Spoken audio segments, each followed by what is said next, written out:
Good morning, my dear students. Today we are going to discuss module number 4, engineering materials and joining processes.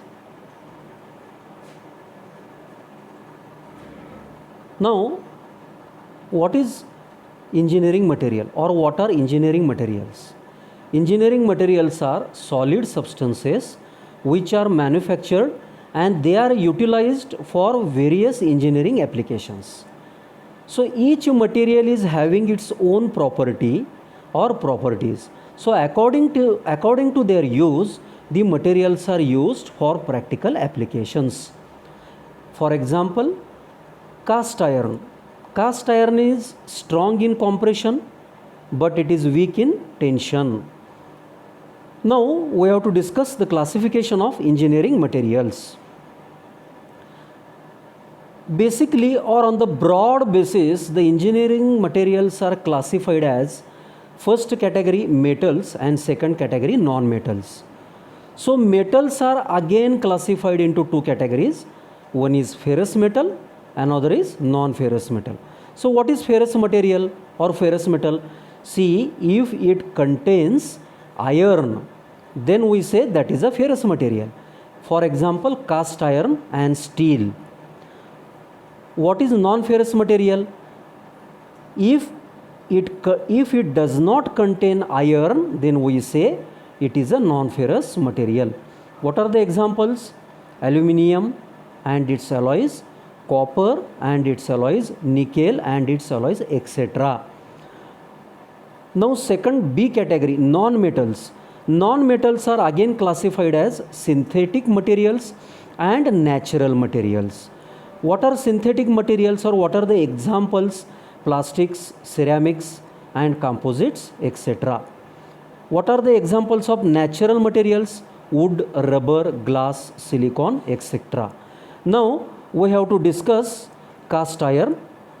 See, first of all, you know that furnace, cupola furnace. So in that cupola furnace, we keep pig iron along with some steel and scrap materials. What we do? We add pig iron plus some steel and scrap particles. Then we heat that material in that furnace. So what will happen? So that will be converted into liquid phase.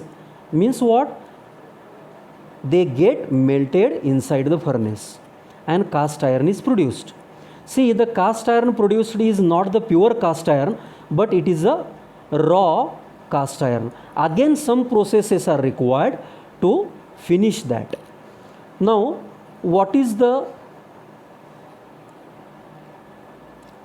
percentage of carbon and other elements?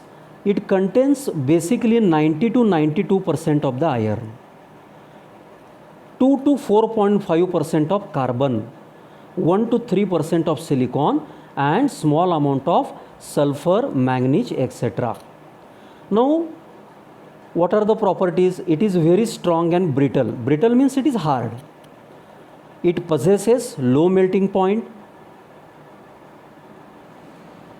It shows better cast ability. Cast ability means what? See, where we pour this material, it can occupy the shape of that material. For example, if we pour the material in the box, it will occupy the shape of the box. If we pour the material in a tube, then it will occupy the shape of the tube, etc. And it possesses poor machinability. Means what? It is difficult to machine. Now what are the applications? It is used to manufacture machine frames, machine beds, housings, flywheels, engine blocks, cylinder heads, gearboxes, etc.